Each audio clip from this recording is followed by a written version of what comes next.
People power. Our power. People power. I was trying to buy a bit of time as we settle.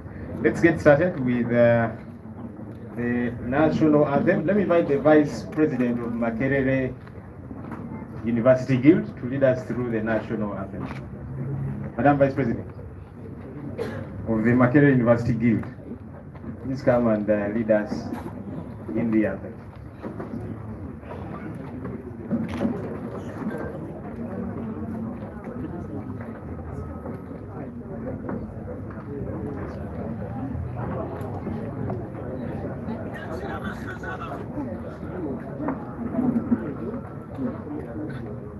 Thank you so much.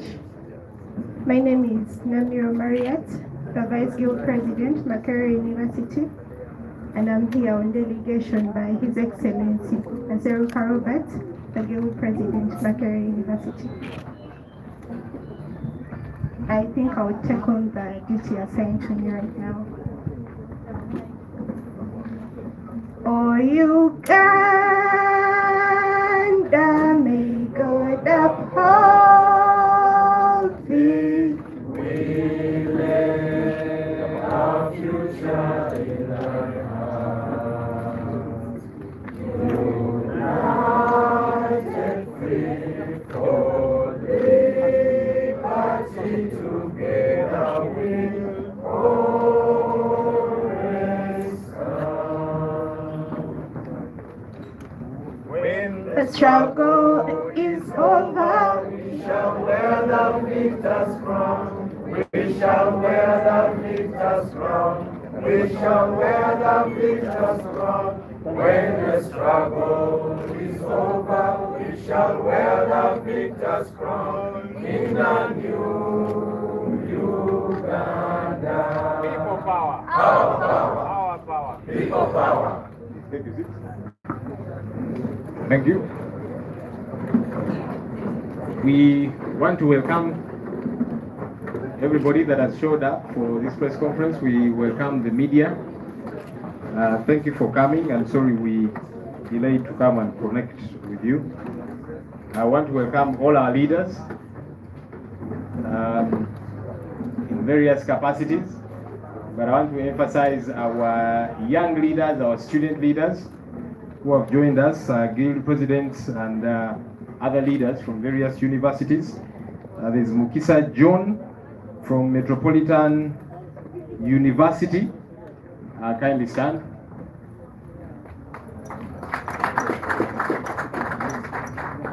Dunkuse Rose from Mutesa One Royal University. Itata Sekalembe Derek from Mutesa One Royal University. Namiro Mariat, that's the Vice President of Makerere University Guild, who just led us in the anthem. Ofula Edwin Koholo, the Guild President of the mighty Kyambogo University. Hey, those ones are noisemakers, I know them. They're in my neighborhood from Kyambogo. We welcome you, young leaders. You notice I'm focusing mostly on you because as the President was interacting with you earlier, the future is in your hands. Huh? It is not somewhere ahead of you. It is right in your hands. You need to grasp it, to grab it, and run with it. We have a lot of hope in you as young people. Our country is predominantly made up of young people. I just realized recently I am also beginning. I'm in the age of those who are becoming endangered species, because 30%, below 30, that's 78% of our country's population. Below 35 should be about 85%. So I don't even fall in that below 85%. I am really an elder in this country. But look, we hope that you can carry this mantle as young people. Do lead your folks well, and do represent us well, and represent the people of Uganda well. We of course want to welcome all our other leaders. I see members of Parliament. The Honorable Shamim Malende is here with us. People power, our power, our power. People power.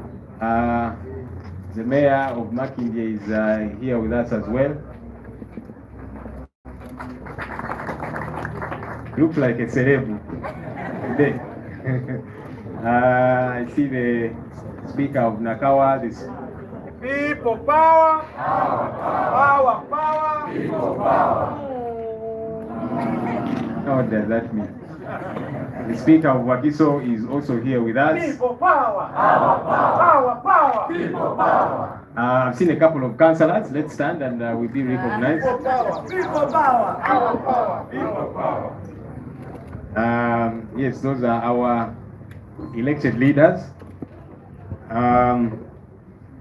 Of course, the leadership of the party, which heads also the elected leaders, is very much present. Our president will be addressing us in a very short while. Our Secretary General is here. He will be speaking to us at some point. Chairman Nyanzi, Mr. Punga Uganda is present. Chairman Nyanzi is very smart this morning. You are now enticing us to join as a mobilizer. And the rest of you, we do welcome you, our foot soldiers. Foot soldiers, generally. Sorry, China. Mr. President, we have unruly people here, but we shall organize them so that they can be ruled properly. The original unruly.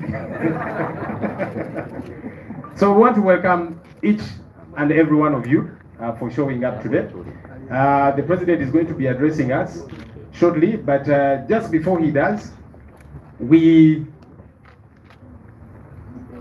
have been involved in elections a couple of times, right from the 2021 election.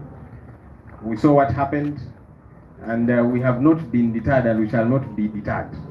We have participated in by-elections along the way, and some people have asked us, but you guys continuously participate in these by-elections even when you know what happens. And we said we shall not be deterred.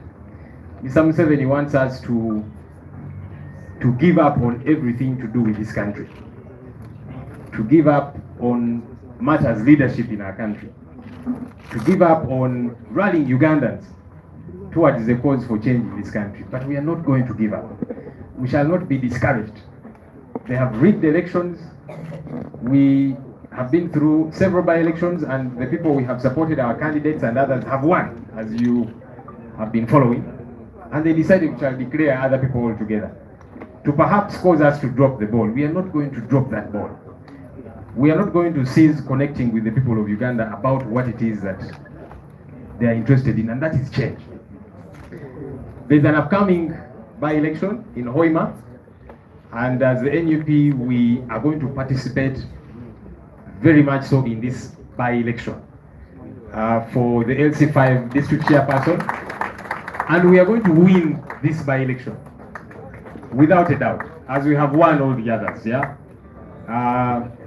and we must stay the course.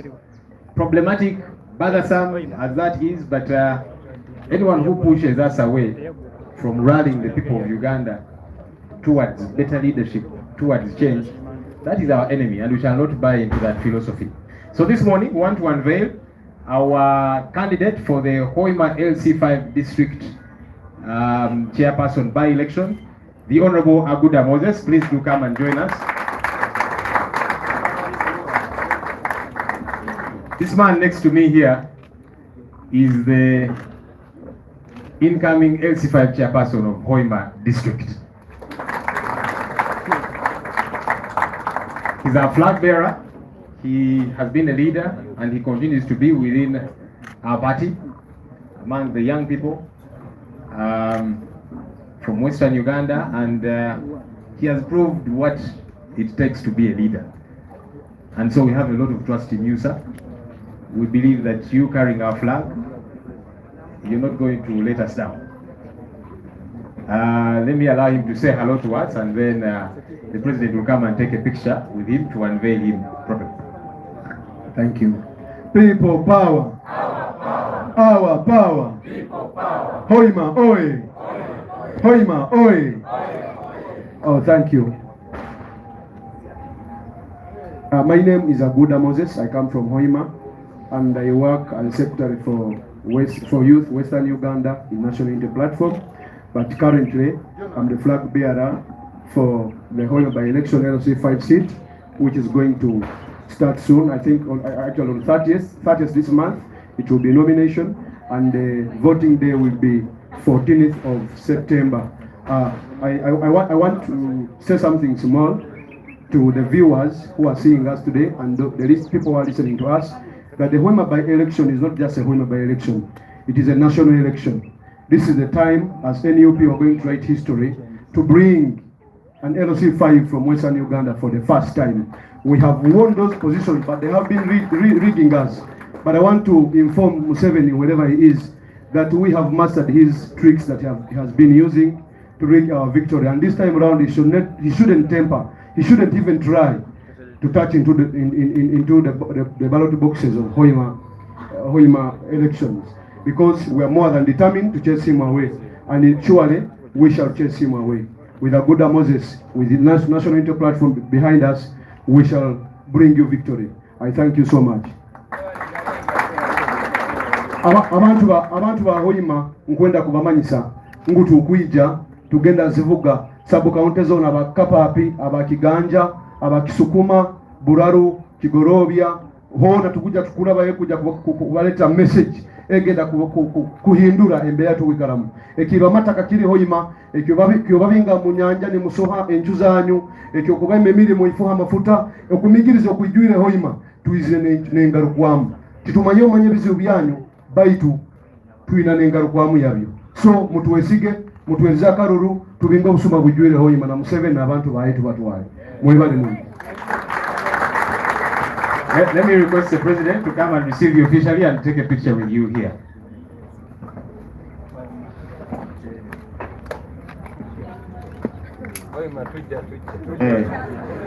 Hoima tujja letugenda tandikirawo kapapi.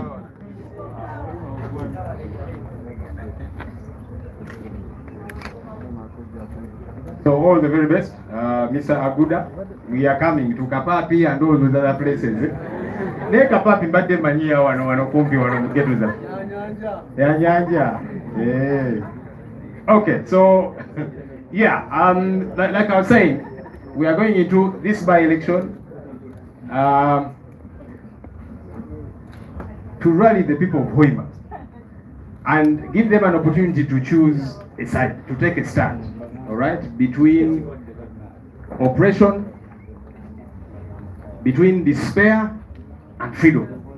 And the candidate representing freedom, the candidate representing change in that by-election is Aguda Moses. And that's why we are participating in this by-election, because the people want to be given a good side to choose. And so we're giving them that side. We are giving them that opportunity to stand with what is right, to stand with the cause for change. And that's why we are participating. All right? We'll do everything we possibly can. We know that the regime is ready to mete out violence, to rig, and all of that. But our most important element in this by-election, like the others, is those people, that we go and connect with them, that they hear from us, that we get to hear from them, and we connect with them in every sense. And when we do that, we know they have chosen us and the side that we represent. And that's why we are going into this by-election. Allow me to... I'm going to ask if I should say that in Lunyoro, but you have represented us very well in Lunyoro. Okay, just maybe Abebuza and the president will clarify further on this issue. Tugenda Hoima mu by-election yeyo tulina candidate waffe Aguda Moses tumubanjulidde. Tugenda mu kalulu kano si just nga akalulu, twali mu kalulu 2021 ne tugenda mu by-elections ez'enjawulo ne babikola byonna, abantu ne battibwa, obululu ne babubba n'ebirala byonna. Naye tusigala tugamba nti Museveni ayagala atusuuze ensonga ezikwata ku bannayuganda, ensonga ez'obukulembeze. Kati ffe tugamba nedda, twajja tusazeeko, twajja tumazeeko, tugenda kulemerako paka. Ensonga lwaki tugenda mu by-elections zino nga tumanyi nti byonna bayitegese okubikola, naye ffe kisingira ddala okubeera ekyenkizo ku ffe be bantu abo betugenda okusinkana tuwayemuko nabo bawayemuko naffe tuconnectinge nabo tubabuuse ensonga lwaki tusigala tugenda mu by elections zino era kyekitutwala ne Hoima abantu ab'Ebunyoro ebaluma bingi balina ebibuuzo bingi ku nsonga z'amafuta tebabitegeera twagala tugende tubabuuse kyekitutwalayo mu buli ngeri yonna naye tulina essuubi nti kandidate waffe Aguda Moses obuwanguzi avaayo nabo mu buli ngeri yonna. Ladies and gentlemen, now do allow me to invite our leader. It's been a while since we connected with you, and he'll give you an update of what we have been up to and a couple of other issues. Mr. President, you're welcome to speak to us.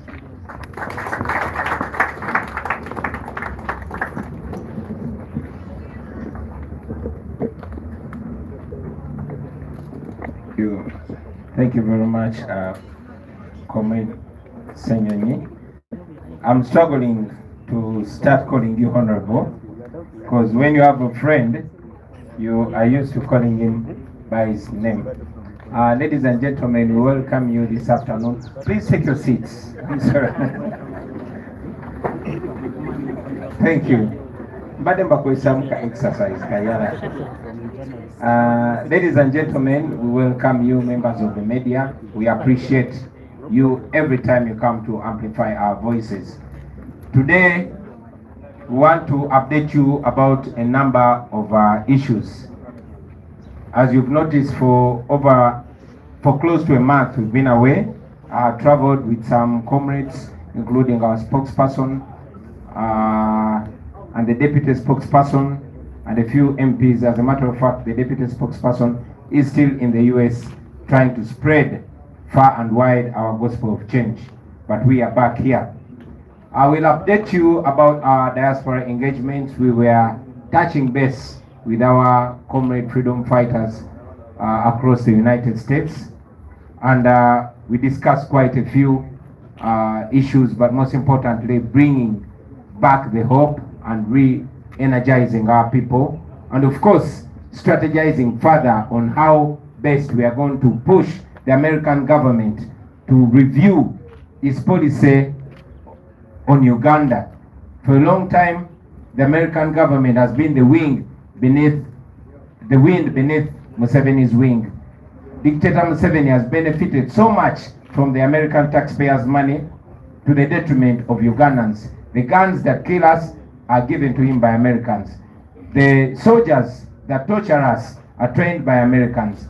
And the money that is being used to kill us, to oppress us, is given to him by Americans. So we put it to the American government to change its policy towards Uganda and towards the Museveni regime. We are glad that we are making a few strides. We hope to achieve much more. We also launched a documentary film called The People's President.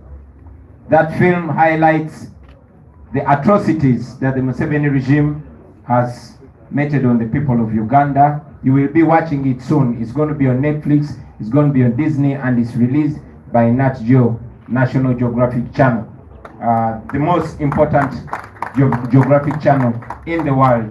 So be sure that your plight is going to be seen across the world. For a very long time, Museveni has survived by lying to the world, putting on a suit, going abroad, and presenting Uganda as a democracy. This is the first huge opportunity to expose Museveni. And as we speak now, most policy makers in America are considering reviewing their relationship with Museveni, because now they see him for the dictator and murderer that he is. That film will be coming to you. I know that it will be hard to allow it here in Uganda, but they don't control Disney, they don't control Nat Geo, so you will see it. I also want to update you, ladies and gentlemen, about our efforts to take Museveni, his son, and all those he uses to kill our people to the International Criminal Court. I am glad to inform you that Museveni, his son, and all those around him that are being used to torture and kill our people have been taken to the International Criminal Court. Now we are waiting upon the ICC to do the right thing and indict General Museveni. Like I've always been telling you, and I tell you now, that one day you are going to be looking at a wanted criminal, and that is Museveni and his son. So Museveni, tujja. While I was away, many of you received the news that the World Bank was suspending loans to Uganda. We welcomed that. However, I was unhappy that the World Bank is only holding back on loans over the anti-homosexuality bill, as if it's the only issue here in Uganda. We have been calling upon the international community to look at the atrocities that Museveni is making to the people of Uganda. In 2009, there was a massacre in Kayunga. Museveni killed hundreds of our people. The international community did nothing. The World Bank continued giving him money. It's only in 2014, when they passed the first round of that bill, that the international community reacted and held back on aid.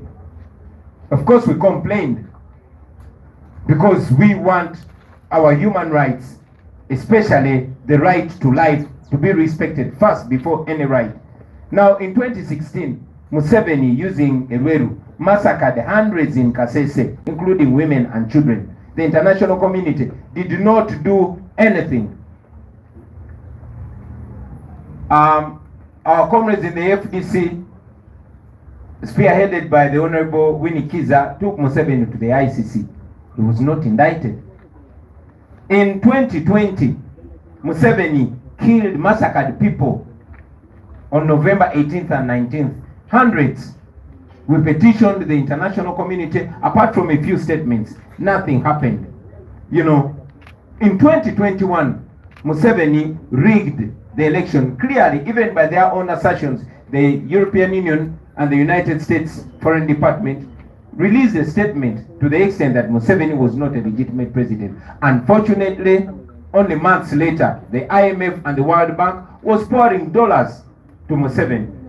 So it's only in 2023, when they brought the anti-homosexual law, that the international community reacted.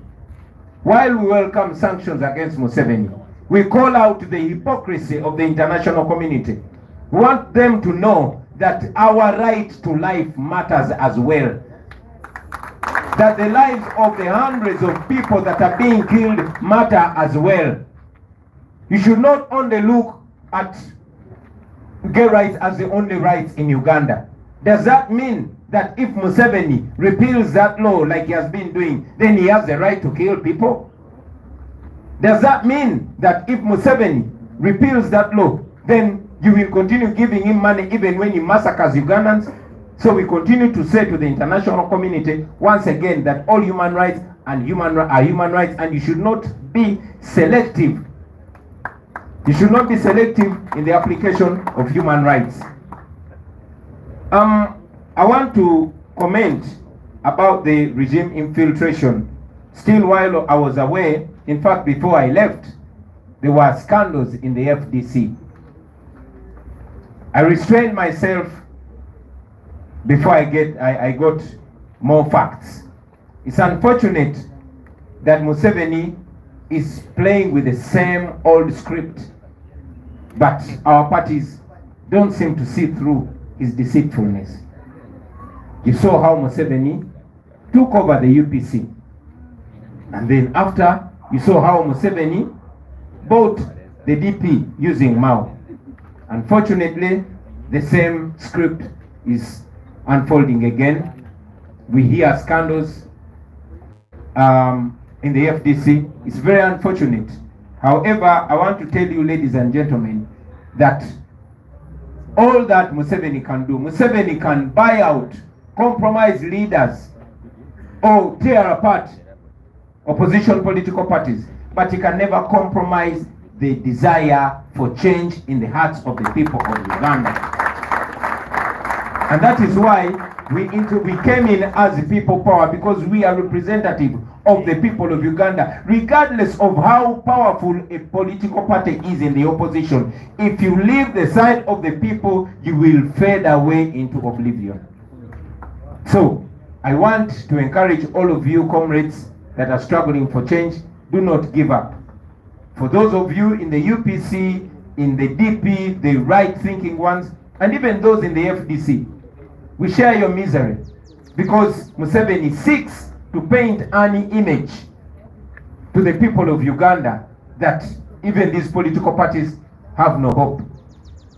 I want to encourage you not to give up, ladies and gentlemen. You remember that in 2016, Museveni said that by 2021, there will be no opposition in Uganda. I want to think that he probably had already sealed a deal with the opposition that he knew then. He did not know there was going to come another uncompromising generation. We are here. And we continue to tell him that if they sold you opposition, wakulampe ochali wange. They conned you, let them give you back your money. You can only buy a few individuals. You can only buy a few politicians, a few religious leaders, a few cultural leaders. You cannot buy the people of Uganda. They want to be free and they will be free from you. Of course, I must add that even the NUP has not been very safe from that infiltration. You've seen a few members of two members of parliament. You've seen Jimmy Rwanga and Kagabo selling out. Yes, while we know that some politicians come to us because they know we are the ones that connect with people and they want to use us as a vehicle to get them to parliament, to office, to council and all that, I want you to know that the people cannot change. And my communication to you, the people of Uganda, is that see through those leaders. We've told you non-stop that regardless of what somebody says or what somebody identifies with, please judge them by their actions. You've also seen a few media platforms being used to sell a wrong narrative, to paint us as if we have a split within the NUP. Of course, that is Museveni trying to use them. We are stronger than that, we are cleaner than that, and we are coming for you before you get us down. Finally, ladies and gentlemen, I want today to announce to you that having traveled the world over, having galvanized our support the world over, we are back on the ground. And today I want to take this opportunity to announce to the country that we are going to carry out a nationwide tour. We're going to carry out a nationwide tour where we'll be meeting our leaders, we'll be opening offices across the country, and we'll be addressing the people of Uganda because it is within the law. We know that the last time our team tried to go and do their constitutional work, the Honorable Nyanzi there was beaten so badly. Yeah, you remember Nyanzi was almost killed, and many of them were attacked. But we shall not fear. You have seen Museveni's son moving actually illegally across the country, but with police and military protection. We don't want your protection. We just want you not to interfere with our business. So to the people of Mbarara, we are coming to you on Monday the 28th. Yes. And we are going to be opening our office, which is on Makan Singh Street. Then we shall be meeting our people at the Global High School playground. That will be 9 a.m. in the morning. Please be there to Esangeyo. Police, you are not invited. On the 29th, Tuesday 29th August, we are coming to Fort Portal. Abana batoro mubagame tulikuija. Yeah, and we are going to be opening our office on Ruhandika Street, and then we shall be in Whispers Gardens speaking to our people.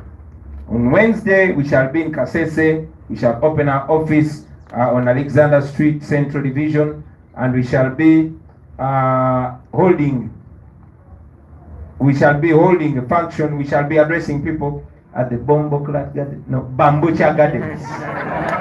Yes, at the Bambucha Gardens, 9 in the morning. Bambucha. No.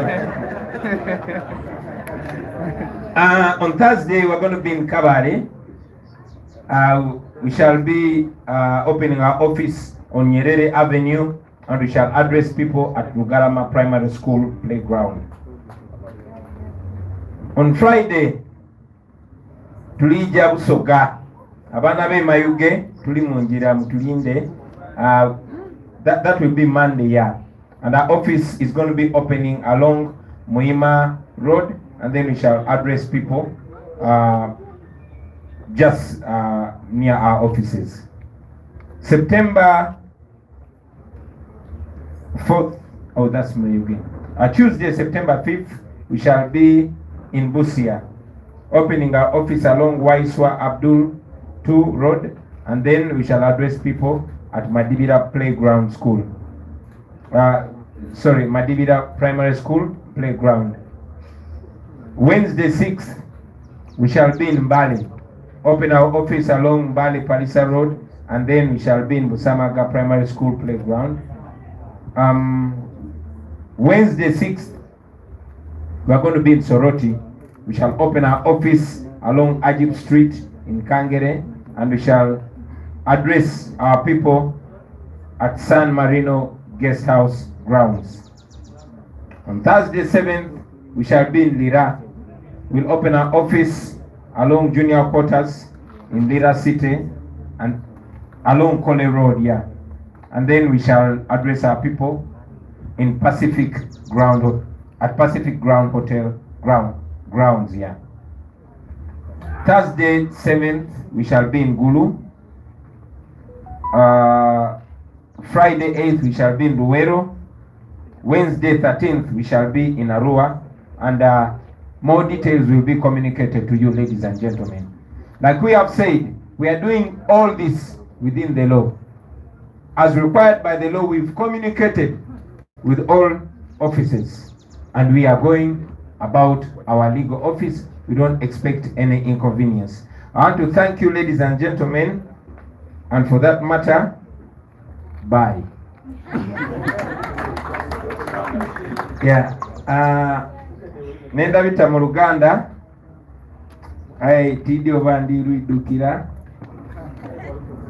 Basebo ne banyabo tubaniriza, banaffe bannamawulire tetusobola kulekerawo bebaza olw'okutuyambanga okukangulanga ku ddoboozi lyaffe ne mulyongerayo ne mulituusa eri abantu mmwe aba media ya bulijjo, namwe aba social media, namwe ba bloggers n'abantu ba bulijjo, mwebale nnyo, mwebale ddala basebo ne bannyabo. Olwaleero twagadde okubatangaza ku kye tubaddeko oluvannyuma lw'okuba nga tetuli mu ggwanga. Nze wamu n'omwogezi waffe n'abakulembeze abalala tubadde twatambula ku mirimu egy'enjawulo. In fact, omwogezi waffe twamuleseeyo ye Comrade Alex Walson Mufumbiro akyali mu kwogera ne bannaffe mu bitundu eby'Amerika eby'enjawulo, kubanga tubadde tulina okukomawo ate tubakane n'ejja kuno. Naye nga betwabaddeko twabadde tusisinkana bannayuganda bannaffe okubazaamu amaanyi, okuba updatinga, okubabulira ekigenda maaso wano ewaffe Uganda gye batali, bye baate balabye ku social media, nga nammwe bwe kitukakatako okubattaanyiza bebibadde eri. Tusisinkanye bannayuganda bannaffe, twabadde ne convention eyabadde Washington DC. Kyatukoze bulungi nti bannayuganda basobodde okujja ne twogeramu ku ngeri struggle yaffe gy'erina okutambula, naye okusingira ddala omulamwa gwabadde gwa kupushinga gavumenti ya Amerika okulekeraawo okuvujjirira gavumenti ya Museveni eyamusibira mu bbwa ate etaliiwo ku mateeka. Twabadde nga tulunkinga film yaffe documentary gye baakwata nga batandika emyaka egy'emabega, naye erimu bingi nnyo bye twayitamu mu kalulu ne bannayuganda bye bagenda maaso nga bayitamu olunaku lwaleero. Munajjukira nti Museveni ng'akozesa ssente z'omusolo akoze kyamaanyi okulimbalimba ensi n'okugirowoozesa nti Uganda kiri mulaala. Ayambala essuuti n'agenda eyo n'asasula abannamawulire oba aboogezi abamanyiddwa ne bamusiigira akazigo. So otuuka mu mawanga ago agavujirira Uganda nga galowooza Uganda eri democratic, nga galowooza abannayuganda beeyagala. Ekyo kibadde kitukakatako ogenda okukiirwa, era nina essanyu obategeeza nti Museveni kati ali bukunya. Nina essanyu obategeeza nti Museveni takyasobola kulimba bantu, kuba bye twogerako tubadde nga tubyogerako kati twabibalaze ku documentary nga bya ddala, nga si bizannye wabula nga bya ddala. Ensonga lwaki tuli basanyufu nnyo documentary eyo yafulumiziddwa omukutu ogusinga okuba ogw'amaanyi mu nsi yonna gwe bayita National Geographical Channel. Egenda kubanga ebatuukako, yes bayinza okugigaana okupulayinga mu bibanda wano, naye sirowooza nti balina obusobozi obwo, kubanga egenda kuba ku internet, egenda kuba ku Disney, egenda kuba ku Netflix. Buli omu ku mmwe ajja kuba asobola okujja akusesinga omwezi ogujja. Nina n'essanyu bategeeza basebo ne bannyabo nti tumaze ebbanga ddene nga tusaba ekkooti y'ensi yonna egule omusango ogw'obutemu, ogw'obukutulugunya, ogwa genocide n'emisango egikwatagana ku batemu ate nga bali mu buyinza. Era nyina essanyu bategeeza nti International Criminal Court oba ekkooti y'ensi yonna ya receivinze omusango gwaffe, era watwogerera Museveni ne mutabani we n'abo batemu banne bakozesa okutaba na Uganda bali mu kkooti ya nsi yonna. Evidence gyeri y'abantu 200,000, naye ekkooti y'ensi yonna ekyayagala evidence endala. So olunaku lwa leero bw'otambula ng'ensingo giwanise waggulu, tambula ng'oli confident, era kozesa nnyo kamera yo. Bw'obakwatirako kozesa kamera yo, njagala evidence eyo basebo ne bannyabo. Tugenda ba communicatingira ennamba ko mutera evidence eyo. Museveni buli kyakola okutandika n'olwaleero ogenda maaso, in fact okutandika n'ejjo, in fact okutandika n'omwezi oguwedde, buli kyakola abatuwa bujulizi, abatuwa evidence. Kyetubasaba mutuyambe mu bifilming, kyekisooka ekyokubiri temuba na kutya. Buli kyakola abatuwa evidence. Nakyogera ng'asaaga era nkiddamu, naye ku luno nga sisaaga n'akamu, nti olunaku lugenda kukya nga Museveni wonna we bamukwatira bamukaba jeeke. Era mbasuubiza nti mu bulamu mu lifetime yammwe mugenda kulaba ku Museveni ne mutabani we n'abo be mulowooza nti bakitalo nnyo, mugenda balabako mu kabuli k'ekkooti y'ensi yonna nga batebya ebikolobero bye bakoze ku bannayuganda. So nyina essanyu bategeeza nti kati abo abatemu bali mu kkooti ya nsi yonna.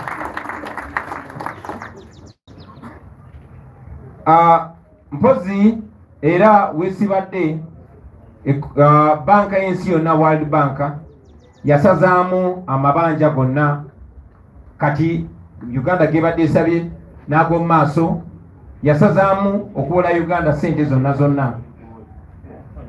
Tumaze ebbanga nga tukisaba era twakisanyukira, naye ate ekitatusanyusa y'ensonga gye baawa. Ensonga kkooti y'ensi yonna gye yawa yateeka lya bisiyaga wano mu Uganda. Lwaki tetwali basanyufu? Kubanga tumaze emyaka mingi, in fact si ffeffekka naye n'abatusooka nga basaba ebbanka y'ensi yonna n'ebitongole by'ensi yonna birekeraawo okuvujjirira Museveni ng'akozesa ssente z'okutemula bannayuganda. Tuze tubagamba tetwagala mutuyambe tujja kweyamba, tetwagala mutununule tujja kwenunula, naye mulekeraawo okusasulira okuttibwa kwaffe. Yasini Kauma emmundu y'Abamerika yamukuba amasasi n'emutta.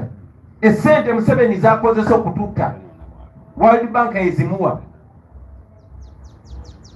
Museveni azalaye eddembe ly'obuntu okumala emyaka gyonna ng'ensi yonna esirise nga ne World Bank esirise. Mujjukira mu 2009 Museveni yatemula abantu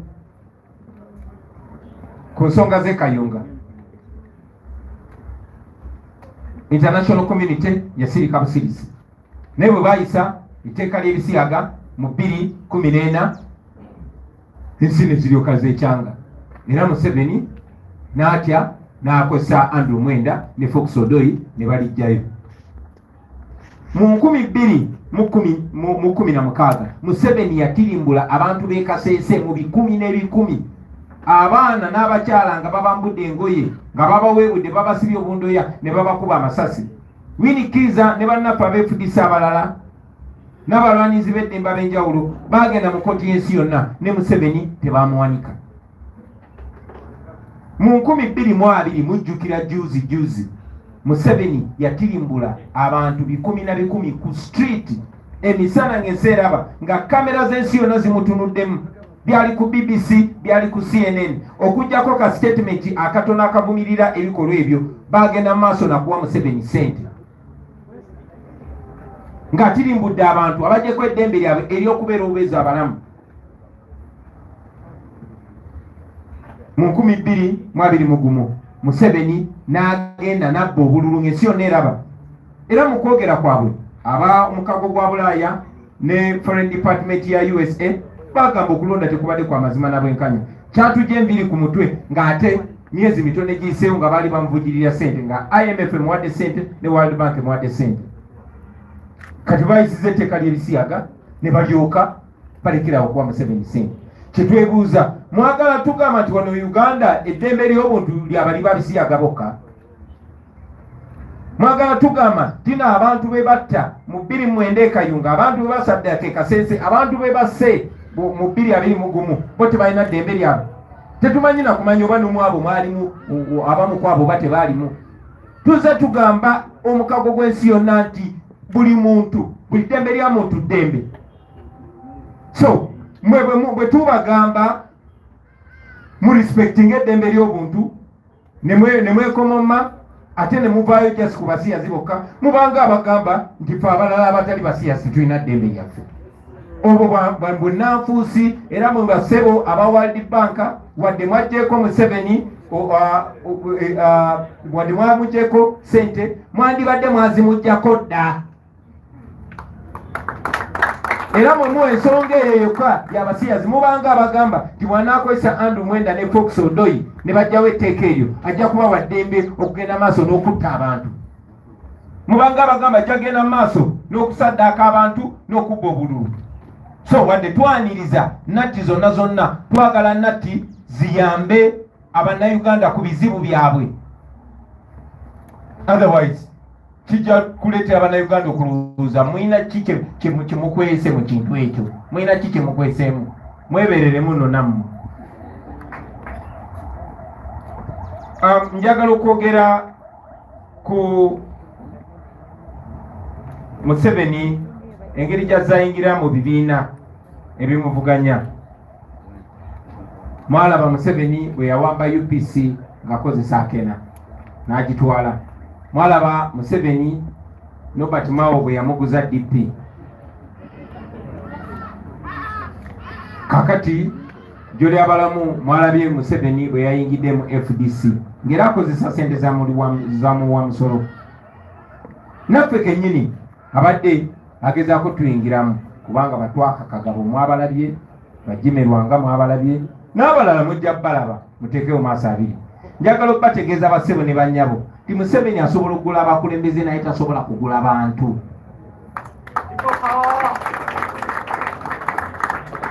Era njagala okuzaamu mwenna amaanyi nti Museveni abo baba asasudde batono era bagenda na sente zaabwe era gwagula abantu abadde bamugoberera bwe bamuviirako. So mwe abakulembeze mubalabire ku bikolwa byabwe, tudipendinga ku mwe abantu, tuli people power nga tetunabeera NUP. Muli maanyi g'abantu ate Museveni tasobola kugula buli muntu. Agenda bawa sente meka zize amalagala mu ddwaliro, agenda bawa sente meka ekibataka, mulekerawo kiraba. So temuggwamu maanyi basebo ne bannyabo. Of course n'abye ku mawulire ng'akoze alina DBs ezayagala ennyo okukozesa okusingawo ekifaananyi nti naffe ba NUP tuli mu kulwanagana. Era asobola obiteekayo naye tasobola kusiriwaza abantu kuba abantu balaba through all that. Oluvannyuma lwa byonna tutambulira ku maanyi g'abantu ate amaanyi g'abantu tebagagula n'omulundi n'ogumu. Finally basebo ne bannyabo,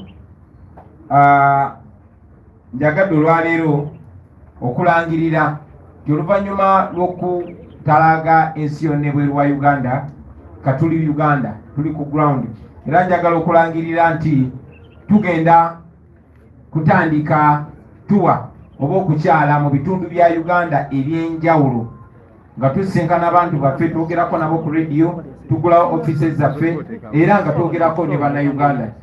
Tumanyi bulungi nti lwe twasembayo okusindika ttiimu zaffe okola emirimu gy'ekibiina, Comrade Nyanzi baali bamusse, abalala baabasiba, organizing secretary waffe Dr. Kanabi ne ttiimu ye babakwatidde mu Eyumbe ne babasiba, naye tekigenda tumala mu maanyi era yona yona gye muli tujja, kubanga tujja mu mateeka, tetulinga mutabani wa Museveni atambula nga byakola tabikolera amateeka naye ng'akuumibwa poliisi n'amagye. Bye tukola tubikolera amateeka ate tetunabasaba kutukuuma. So ku Monday nga 28 tujja Mbarara okugula office yaffe ku Macan Street, then twogere ne bannayuganda b'Embarara ku Global High School ku Kisaawe.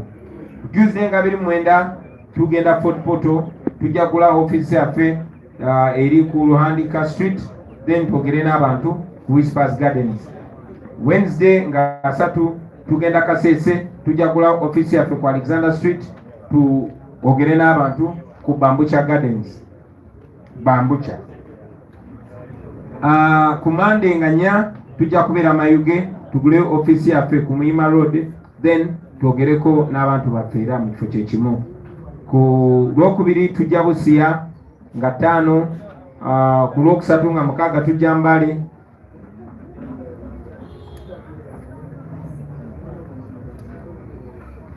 ku Lwokuna tujja Lira nga 7,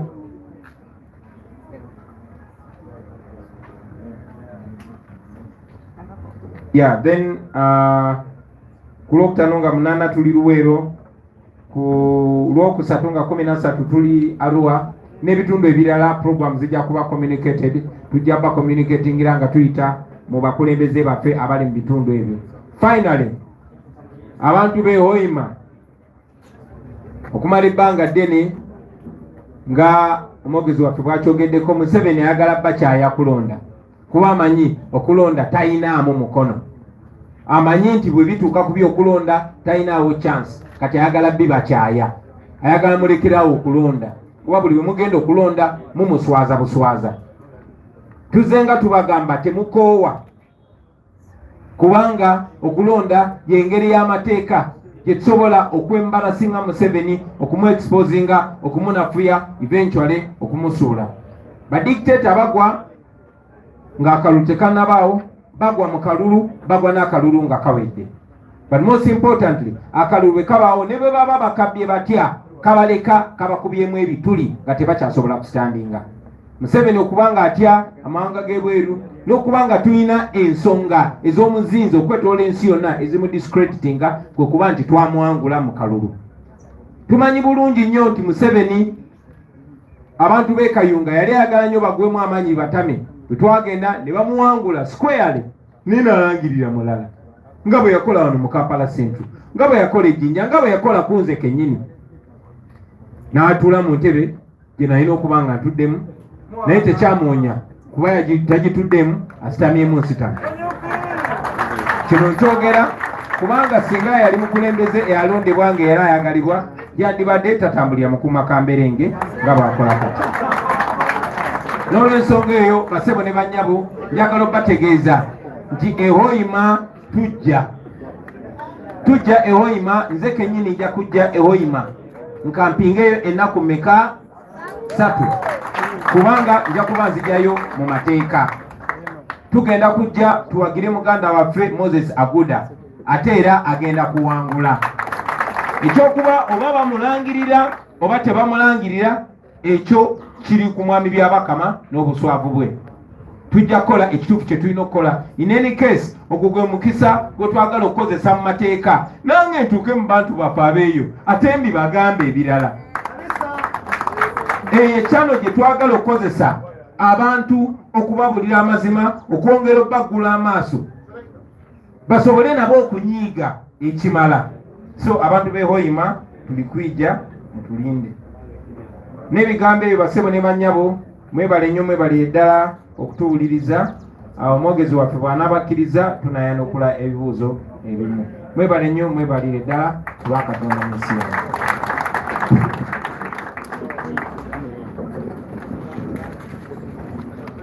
president ampadde ani abagaye mutuule president ampadde authority zensalawo oba mubuuza ebibuuzo oba mutuula oba kale mutuule obuyinza obulabye gwe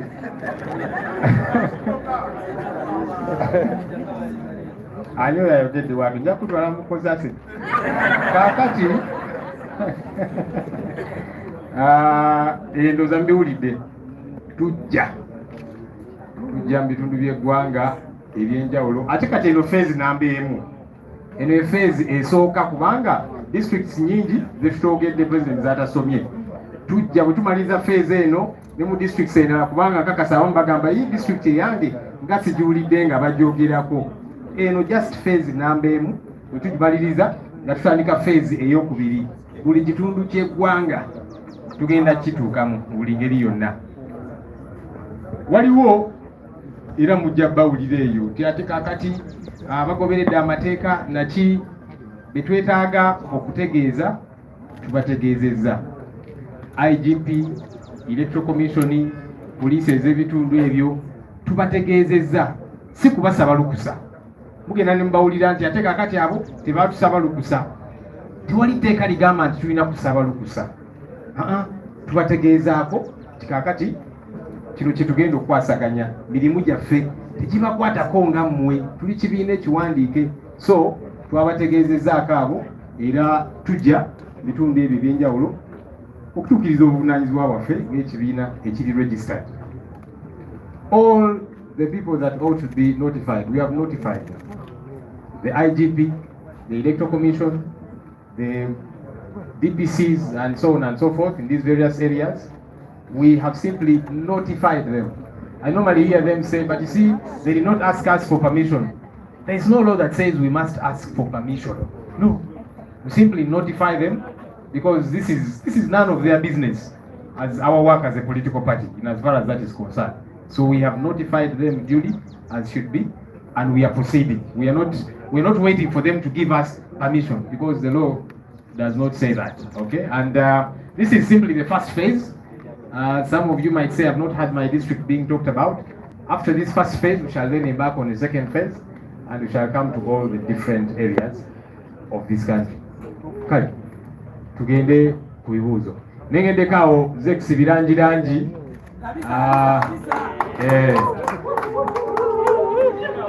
Ani akuyisanya ganti ojje wano. Kale jangu kubongeeko jangu. Nange jasize kulengedde. Manyi mu NUP tulina enono department number ya arts and entertainment. Ekulemberwa Nubian Lee. Sorry kinayi. Ndi bulungi nnyo era nga nesimye okubaako wano eno ennaku z'omwezi nga 26 tugenda ku Lugogo grounds kulabisamu bulabisa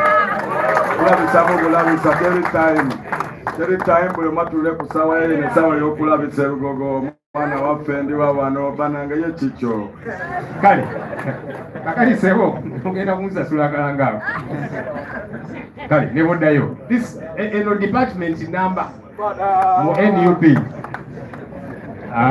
ekulemberwa Nubian Lee. Department eyo nkulu okuyita mu nnyimba okulabisa munnange n'okubuusa bannayuganda eyo gye bali. Pulezidenti waffe kati bamugaana okuyimba kubanga yayitanga mu nnyimba n'abuusa bannayuganda. Okay, naye tulina abakyali baffe abali eyo abalabisa. Naye gwe Zex gwe bwe tuliwulira nti ate kakati wegasse ku busajja gwe. Kale tugende mu maaso. Zex badde mubongako ali mu department yaffe eyo. Let's now get questions as quickly as we can.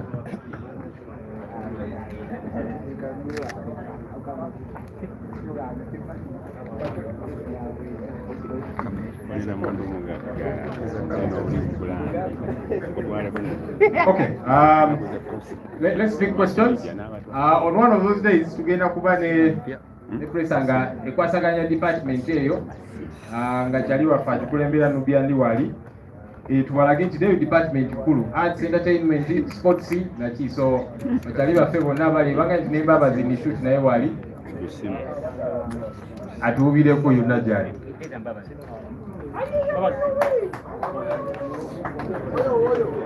Eyo nayambadde shades nga baserebu Kale, let's hear your question. If any.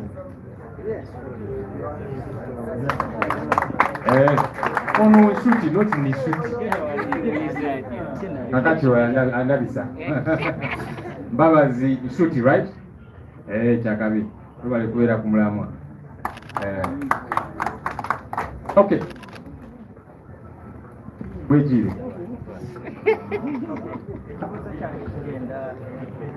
Erundi mingi tulabanga olukiiko liri mukitegeezaako ku ntambula ezitali zange ezimu n'aktiviti ze mba mulina naye era ne beefula abataategeera era ne babalemesa singa ku mulundi guno binaabaawo era ne babalemesa. Erundi mingi tutera okulaba nga poliisi mugitegeezaako nga waliwo activities ze mugendako ne beefula abataategeera era ne babalemesa. Ku mulundi guno lwe mutuse bwe muti singa banaddamu ne bakikola ne babalemesa muteekateeka kukola ki?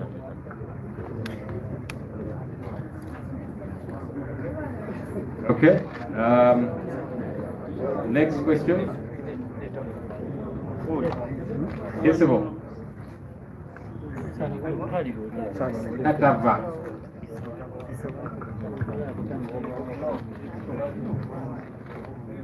Dumbe. My name is Ben Jumbe. I work with NUP. The NUP has been attacked for reportedly ignoring or abandoning one of its members of parliament, with Mohamed Segninya, who is undergoing treatment abroad. Wanted to find out if you've heard about this and if there's any help you're sending to him. Okay. Batu? Some things.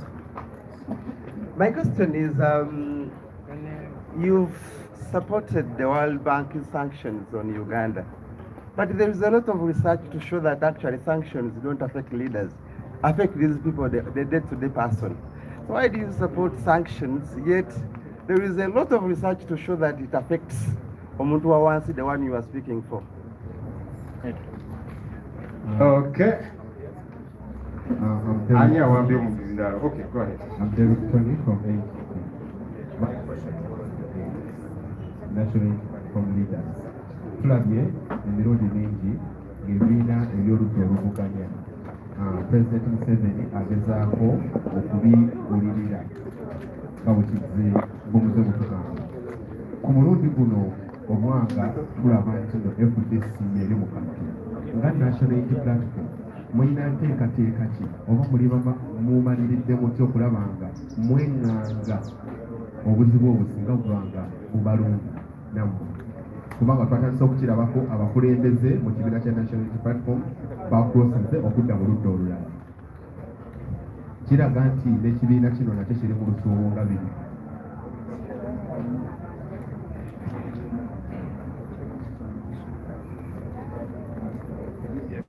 Omusufu.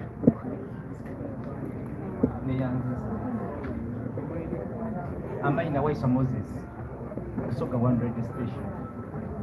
Ndina ebibuuzo bibiri. Ekibuuzo ekisooka tugenze nga tulaba juzi twalaba ekyali e Bukedeya, Sipiika wa Parliament n'omumyuka we yayita ababaka ba Parliament bonna baliyo abasukka ebisatu mu ataano, era nga Sipiika n'avaayo n'agamba Muhoozi, Dino Muhoozi n'amagamba nga Parliament tuli wansiiwo era tuli naawe, mugamba tutangezeemuko ng'ababaka ba Parliament aba opposition muli mu Parliament eyo tukyogeraku mutya. Ensonga ey'okubiri, tugenze nga tulanga President Yoweri Museveni agula ebibiina ebyenjawulo naye ng'alonda kati nga President wakyogedde awo mu DP yagula President wa party Secretary General nimu FDC kyekimu. Njagala SG owa NUP ne President wa NUP kiki bagenda okukakasa Abannayuganda Baabo batudde wamu. kubanga akula abantu babiri bokka takula bamemba bonna. Kiki bagenda okukakasa Abannayuganda, kiki bagenda okukakasa Abannayuganda nti bakulibwa.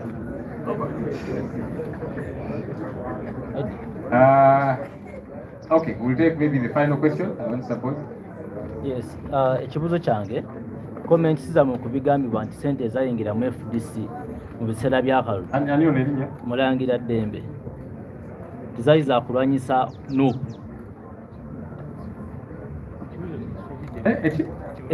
Twagala komenti yammwe ku bigambibwa nti ssente ezayingira mu FDC mu biseera by'akalulu intention yazo yali ya kulwanyisa NUP.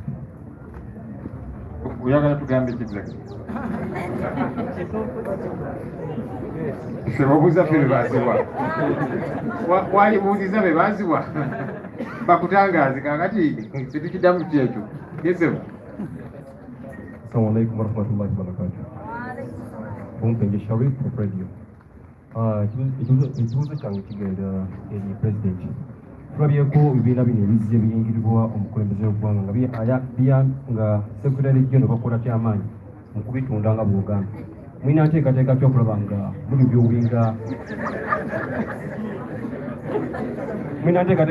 muli byowinga amaanyi agabibwa ba Secretary General mu bibiina bino?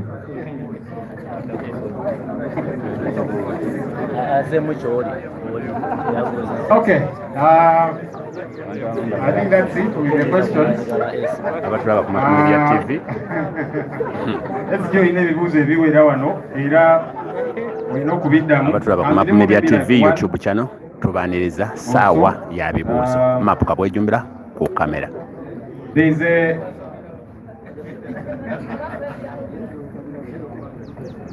There's a question about Honorable Segirinya. That one I can respond because he's my colleague in Parliament. Yes, we learnt about, of course, from the time the Honorable Segirinya and Sewanyana were in prison, they were unwell, and many times they could not access the treatment that was deserving. A few times they would get them from jail, take them to Mulago. We tried to access them several times and we were denied access at the time, but it was clear they needed specialized treatment. When they got out of jail, they got a bit of that, but sometimes the situation can worsen. And Honorable Segirinya is undergoing review. Our teams in Netherlands, we have our structures there. They have connected with him, and the doctors are doing all the reviews on him and so on, so that we also get to ascertain what exactly is the challenge and how we can be of help as a party. So we are waiting for that update from hospital, but also Parliament, which I don't speak for, but I understand that that process is being worked on for him to get the help that he deserves as a member of Parliament. He is entitled to that help, okay, because he is a member of Parliament, he is a part of the institution, and so he is entitled to that. Our hope is that it will come through, because we have seen it happen for others. Our hope is that it will come through, all right? But even for us as a party, more importantly, because he's our member, he's one of us, we are interested in establishing what is happening to our member, okay, what exactly is the challenge, and how we can come in as a party as well. So we are waiting for that update. Hopefully it comes through soon.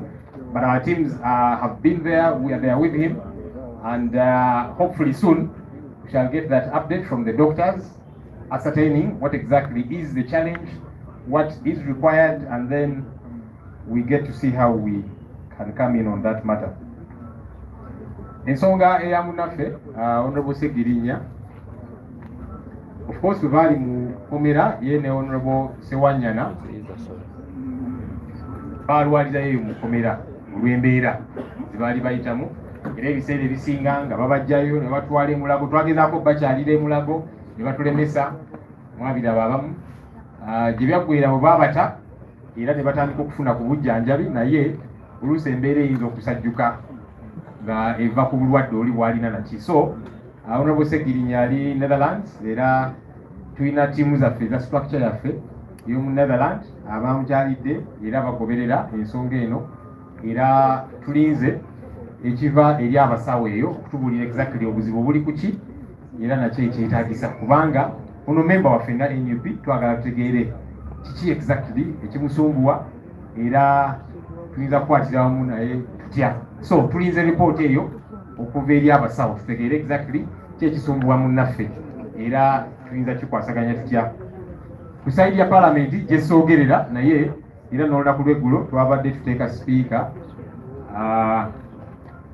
ensonga eno nga tugimubuuza kubanga ono memba wa palamenti lwaki palamenti tevuddeeyo kumuyamba so era tulinze baatuwadde obweyamo nti ebiwandiiko bye biri mu kukolebwako katusuubire bikinaakolebwako kubanga abalala bayambiddwa mu ngeri eyo katusuubire naye ajja kuyambibwa naye ekyenkiza ennyo tulinze abasawo eri batubuulire obuzibu buli kuki exactly naffe ng'ekibiina kubanga ono memba waffe ono munnaffe twagala tutegeere kiki exactly kimusumbuwa era tuyinza kukwataganira wamu naye tutya ku nsonga eyo. Let me now invite the SG to come and tell us, you and the President. And then a couple of questions were for the President, who will come and respond to those. People power, our power. Mr. President and fellow leaders, comrade leaders from the institutions, media houses. Actually, it is not true that Museveni begins with SGs. UPC ndoza batandikira ku president yennyini nebamutwala DP batandikira wani si president yennyini naye SG bagenda bonna nabalaba nga bambadde suuti nga bagenda kusayininga endagaano naye kati mu FDC ndoza batandikira ku deputy president bwe basooka ne bawa obwa minisita yali acting president n'olwekyo banange nga temunagenda wa SG. People power. Yeah, thank you so much for the questions that have been put to us. First of all, as our spokesperson said, Honorable Senyonyi, this is evidence that we have notified the police and the Electoral Commission about the intended activity. It is right here, so they cannot say that we have not notified them. We have notified them, and if you see, the attachments here are for the venues. We have already booked venues. Of course, it's been very, very difficult to get these venues because everywhere you go and you say NUP, many people fear. But we have booked venues. We have our offices which are in those places, and we have also booked venues where we are going to be doing our meetings from. So those who wanted confirmation of notification, here is a letter notifying the IGP and the Electoral Commission, and they have all been duly received about the program that we're going for. The other question that has been asked is really about how to strengthen these parties, but I think the President has talked about it. You know, power corrupts and absolute power corrupts absolutely. The only thing that we do differently is to subject ourselves to the people. That is why we are people power. If you do not subject leaders to the people, then there can be abuse anytime. So for us, one of the things that we are doing and we continue to do is to subject ourselves and this idea called NUP to the people. But like the President said also, and like we've been saying, the idea is more important than the party. The idea is people power.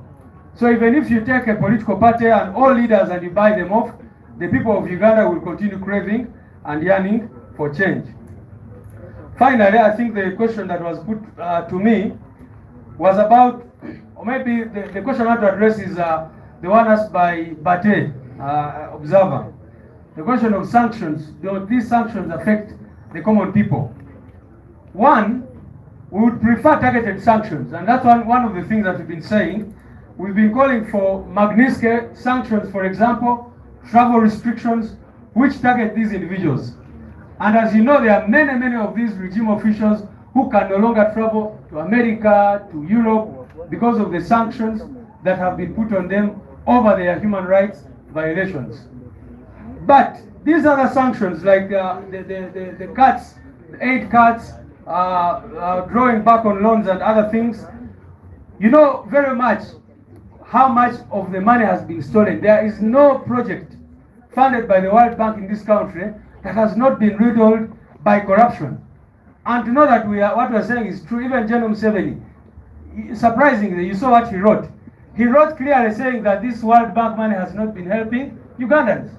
And you ask yourself, he is as if he's the opposition leader speaking about the same thing that have been happening in his regime. Because he's writing to say that the World Bank loans have not been helping Ugandans. He was saying that this money goes to workshops and they steal it and blah, blah, blah. So that is what he has also said. And we think the same thing, that these loans and the aid given to Uganda should be given to a government that is trustworthy, that has the heart of the people at heart, and that will make sure that the money is put to the right use. And that government is none other than the National Unity Platform. The government is called what? The National Unity Platform government. It is the only government that can ensure that the loans are put to the right use and that our money is used for the right things. It would be unfortunate if I did mention this now that we've not addressed you people for a long time. I want to remind you that we still have many people in prisons. I thank those of you who have been calling for the release of Olivia Gutaya, Machete, and others who are in detention in different prisons across the country. We still have over 100 people, our comrades, who are in detention. I thought I should talk about them. I should also remind you that up to now we have about over 20 people whose whereabouts are not known. If I might remind you, Kaweja Moses is still missing. Damulila John is missing. Kanata Muhammad is missing. John Bosco Chibalama is missing. Nalmoso Vincent is missing. Mubiru Hassan missing. Chidia Peter is missing. Zimula Dennis missing. Semudu Michael up to now. Sempi Jayuda still missing. Musisimbowa missing. Wangolo Shafiq missing. Luemba Mustafa missing. Sesazi Isma missing. Kisembo Geoffrey missing. George Kasumba missing. Baguma Joseph missing. All these are Ugandans like me and you who were taken away in 2020, and up to now their whereabouts are not known. Of course, for Chibaramai was taken in 2019. So that is the country that we live in. It is important that we always remind ourselves that we have citizens who were taken away by the regime in broad daylight, and up to now their whereabouts are not known. In Yumbe, you saw what they did. They confiscated our materials. When you see next time Museveni parading people and saying that these people have been in NUP, now they are joining him, you should not be surprised, because they have been taking away our materials. Like the last time when they took our materials from here, in Yumbe, when Comrade Organizing Secretary and team were there, they took away our membership register, took our membership cards, and other branding materials, t-shirts, reflector jackets, and others. So tomorrow they will come up with these cards to say people are crossing, when actually it is not true. They are always their operatives. And very finally, our brother Alex Kaiwa Kaliowa was abducted on 15th July. Our legal team went to court and got an order of court, habeas corpus.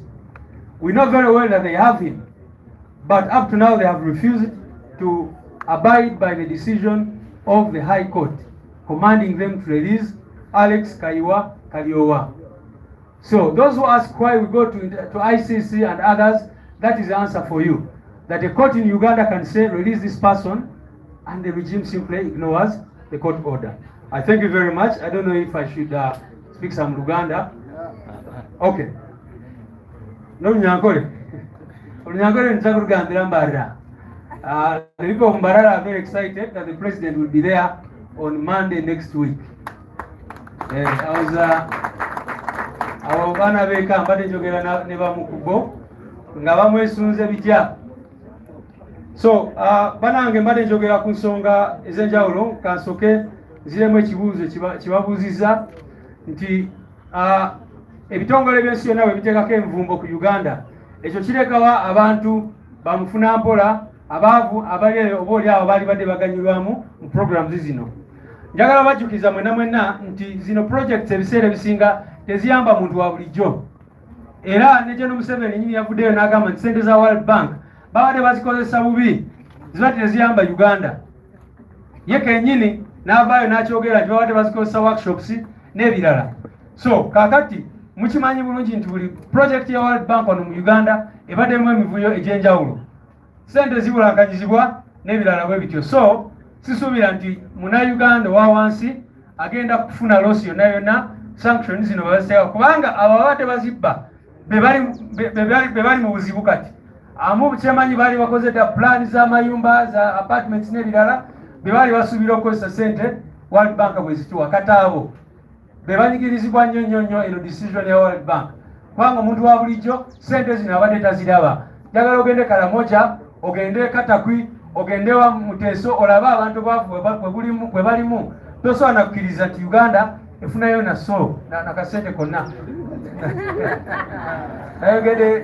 ayogedde so kubanga tuli wano wenyini ekamoca. Ensonga eyokubiri nti twalyagadde nnyo sanctions eziri targeted nga travel bans okubalemesa bana abantu okutambula okugenda mu mawanga ag'enjawulo, era abamu olwedde baliko envungo tebasobola kutambula mu mawanga ag'enjawulo, naye era ne sanctions endala zonna tuzaniriza kubanga twagala Museveni ne regime ye babeere isolated nga bwe kirina okubeera.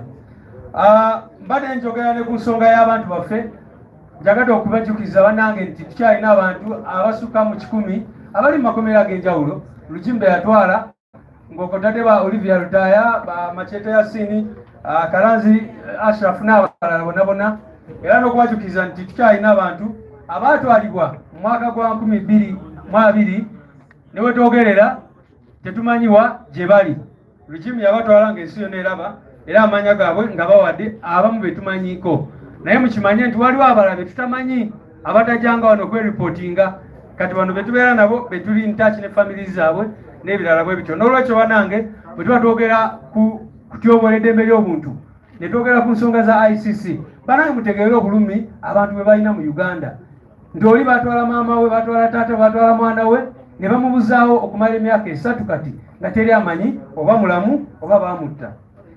Juzi abantu baffe bawambibwa, era omu ku bo ye Alex Kayiwa Kalyowa, ne tugenda mu kooti ne tufuna n'ekibaluwa kye bayita habeas corpus, naye ne wenjogerera tuli mu wiiki ey'okubiri bukya High Court oba kooti enkulu eyisa kino ekiragiro, naye kati wenjogerera Alex Kayiwa Kalyowa tebamulwelizinganga. Kakati ababadde beebuuza lwaki tugenda ku kooti y'ensi yonna, ansa yamwe yeeyo nti kooti za wano tezirina kyezikiyambye. Era olaba n'akakiiko k'eddembe ly'obuntu akakulira mukyala wange yavaayo n'agamba nti oluusi atya kukubiriza enkiiko zaako. Lwaki? Kubanga bamembazi be balina emmundu. Akati igwanga ki eryo lyobeeramu? Temwamulaba ng'akyogera ye kennyini wangadde n'agamba sometimes I fear to call meetings because my members have guns. Can you imagine that? Kakati bano abantu twabatwalira akakiiko k'eddembe ly'obuntu ne tubagamba bano abantu babuzibwawo, naye ne twogerera tetumanyiwa gye bali. Awo mweri Kawenja Muhammad, Kawenja Moses, abasinga gwe bamanyi nga Mbabazi Kawenja, Damulira John, Kanata Muhammad, John Bosco Kibalama, Nalumonso Vincent, Mubiru Hassan, Kiria Peter, Zimula Dennis, Semudu Michael, Sempija Yuda, Musisi, Mbowa Wangolo Shafik, Luwemba Mustafa, Sesaz Isma, Kisembo Geoffrey, George Kasumba, Baguma Joseph n'abalala. Era kansala bano abamawulire bannange mugende mu maaso n'okwogera ku nsonga eno y'abantu abaabuzibwawo n'abakyagenda mu maaso kubuzibwawo mu ggwanga lyaffe.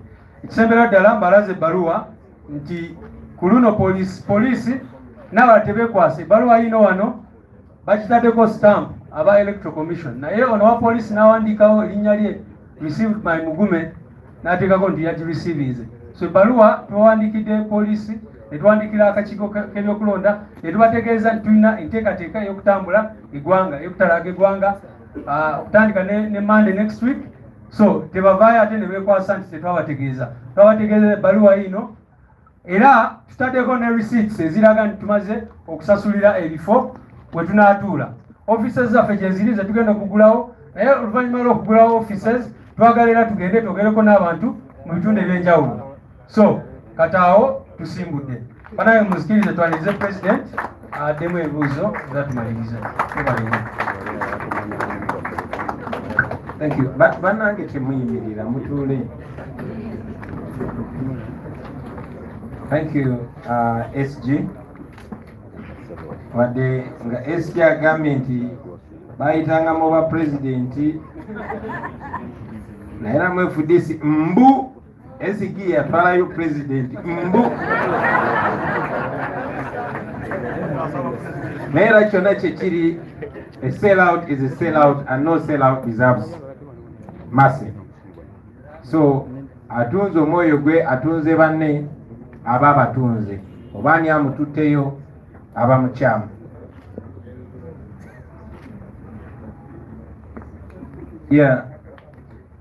Nja kwanukula ebibuuzo bitonotono kuba ebisinga bannange babizeemu. Sematimba Bwegire yatubuuza nti poliisi singa ate ejja n'etwekiikamu. SG akitaddewo clearly ne tukulaga nti byonna bye tulina okukola amateeka twabikoze. Naye era byonna bye tulina okukola amateeka tubadde nga tubikola. Naye era bo ne bamenya amateeka. Kiri gye bali ogenda maaso nga bamenya amateeka. Mumanye ebiseera ebimu bagamba always give your enemy enough rope to hang himself. So Museveni nga bwe tubagambye ti buli kyakola abaatuwa evidence abaatuwa n'abujulizi. Buli kikolobero kye bakola kirina okusasulibwa ku bannayuganda. Buli tteeka lye bamenya balina odisasulira. Bo ng'abantu buli muntu kinoomu Museveni tujja mukwatamu nga ye mutabani we nga ye n'abapoliisi n'abasirikale abakozesebwa nga bo. Ffe tujja kukola kye tulina okukola era bembalala mutulinde tujja. Ffe tukola kye tulina okukola bye balina okukola ebitukwatako. Batubuuza nti abantu abamu baadde bagamba nti muganda waffe Ssegirinya twamulekeredde. Kinkoze bulungi ti Honorable Ssenyonyi ensonga yagitanyiza bulungi kubanga batuula ne Honorable Ssegirinya mu Parliament. MP aba n'enkizo ku muntu wa bulijjo era aba ne health insurance. Of course ndi in touch ne bakulembeze bannange, ndi in touch n'obukulembeze bwa Parliament bwe tulinayo, ndi in touch ne leader of opposition era nga leader of opposition we yavuddeyo ne statement n'abategeeza nti wadde muganda waffe Ssegirinya yagenda nga ta communicatinze naffe oba ne leader of opposition oba ne Parliament still kitukakatako okumuyamba ye ne bw'aba yagendera mu nsobi. Obulamu bwe businga obukulu. Ndi in touch era nayogeddeko ne Honorable Ssegirinya.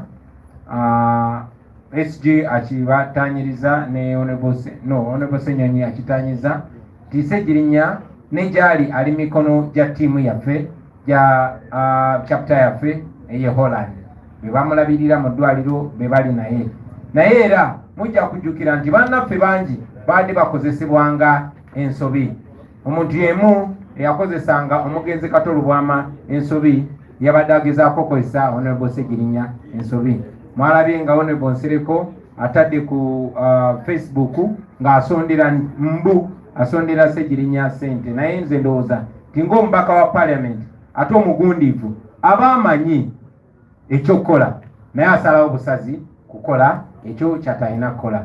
Ndowooza nti kyabadde kyakuweebuula mubaka waffe era bwe nabadde njogera ne Honorable Ssegirinya nambuulidde nti si kirungi ate MP kweweebuula kwekkakkanya kuba ffe tumutwalira waggulu n'abantu abamulonda bamutwalira waggulu. Naye era munajjukira nti ne mu mbeera ya Ssegirinya nga mulwadde waliwo abo abaagala okikozesa nga political capital, abaagala okikozesa otusuga ekifaananyi kya mwe mulina oyinza n'okujja n'agamba Bobi Wine gw'obadde olina okukwata empiso gikuba ono lwakisigwa gikutte n'ogimukuba ng'ekibiina.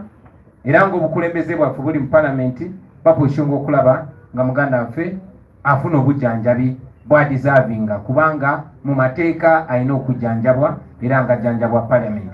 Naye ne ttiimu yaffe eri mu kukwatagana naye kubanga ye mulimu gyali. Naye era njagala obbajjukiza nti ekikomye kati n'omulala agenda kuvaayo.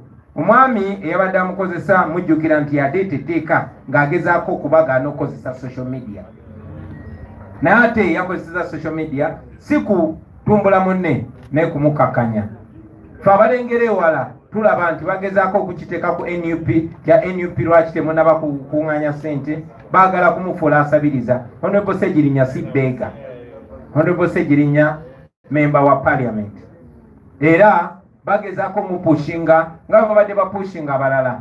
before long bagamba Bobi Wine tobuddeeyo kusasula biru eno, bafune engeri oba ensonga lwaki Anita Amongo oba Museveni oba Muhoozi ajje agambe nze kati nzijjeeyo, nze kati nsasudde. Era mwabatunula enkaliriza mutunule musobole okulaba through that curtain.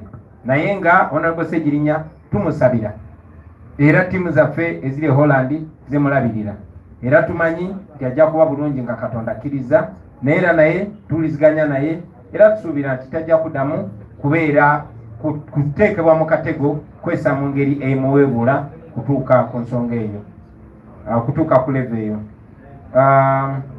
Ensonga ya sanctions bagyogeddeko bulungi nnyo.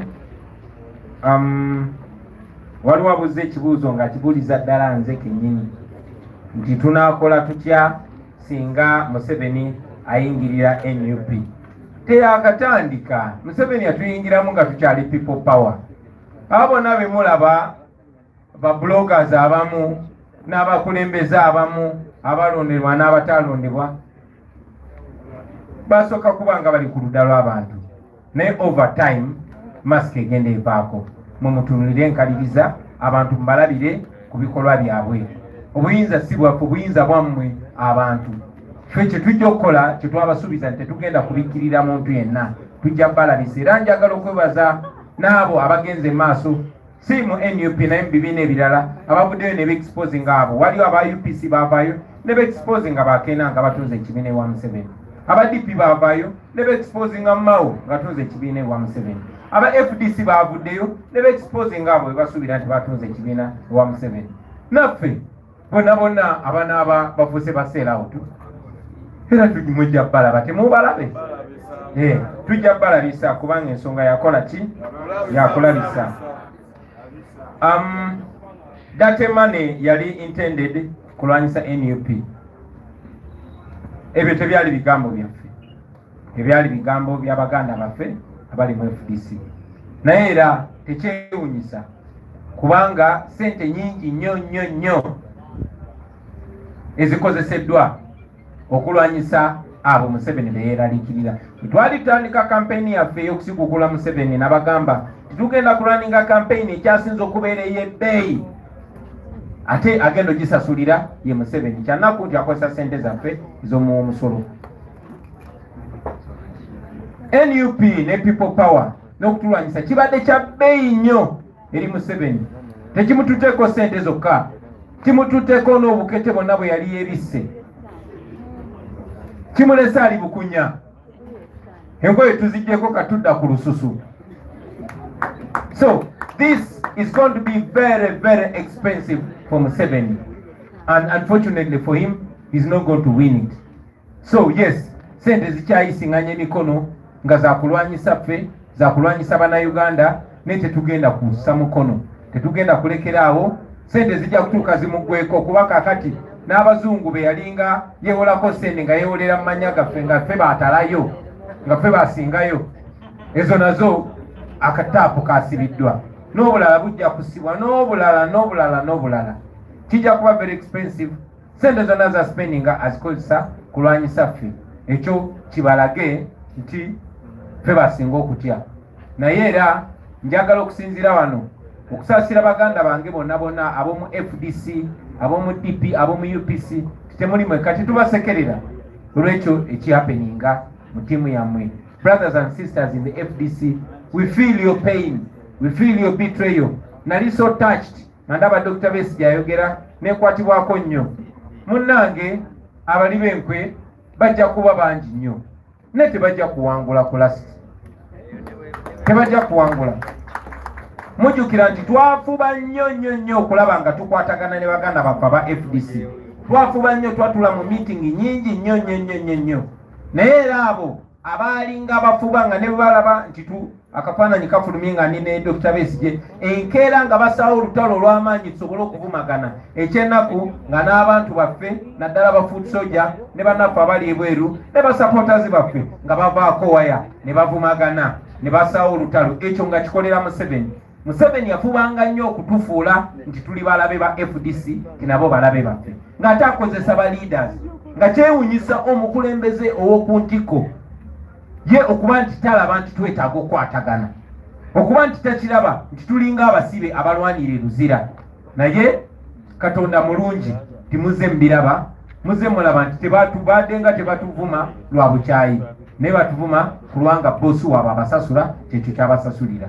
Naye tumanyi nti wali abantu bangi abalungi mu FDC, tuli beetegefu okolagana nammwe, tuli beetegefu okulwanira awamu nammwe okutaasa eggwanga lyaffe, kubanga tetuli balabe bammwe. Museveni ye mulabe wammwe, Museveni ye mulabe waffe. Tumulwanyise, tumugyewo, tuyagalire mu nsi yaffe. Ekibuzo ekisembyeyo ndowooza kye nasoose okuddamu ekyokuba nti Museveni ayita mu ba SG olumu ba pulezidenti.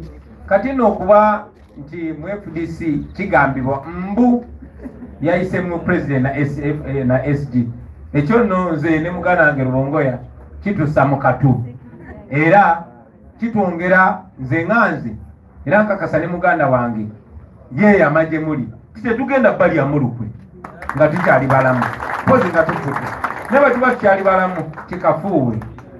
Mwebale nnyo, mwebale ddala basebo ne bannyamu.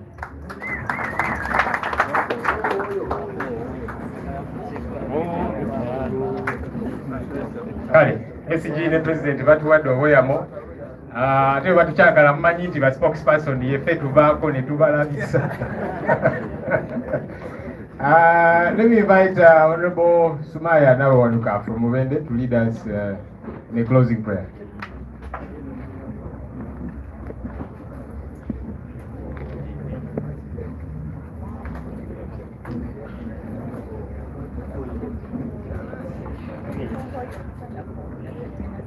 Thank you so much, SG, spokesperson Joel Senyonyi, Honorable.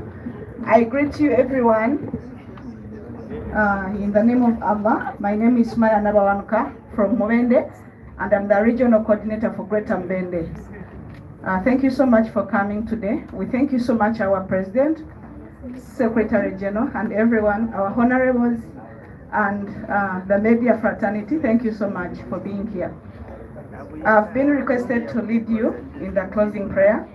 Let us humble ourselves for this prayer. I'm a Muslim. It's going to be in Arabic. A'udhu billahi minash shaitani rajim. Bismillahir rahmanir rahim. Alhamdulillahi rabbil alamin. Ar-rahmanir rahim. Maliki yawmiddin. Iyyaka na'budu wa iyyaka nasta'in. Ihdinas siratal mustaqim. Siratal ladzina an'amta 'alaihim ghayril maghdubi 'alaihim waladdallin. Amen. We thank God so much for this time, and we pray that He blesses our plans in the future. In God's name we pray and thank. When the struggle is over, we shall wear the victor's crown. We shall wear the victor's crown. We shall wear the victor's crown. When the struggle is over, we shall wear the victor's crown. In a new Uganda, olutalo ngaluwedde, tuliyambale gule, tuliyambale gule, tuliyambale gule, olutalo ngaluwedde, tuliyambale gule, tulizimba mu Uganda. People power. Our power. People power. Thank you and have a good day. Yes, tubebaziza nnyo abadde ku naffe ku Map Media TV YouTube channel. Mbadde Map Kabwejombera, ate tujja kuddamu okwatagana olundi akume atakumira mbeera.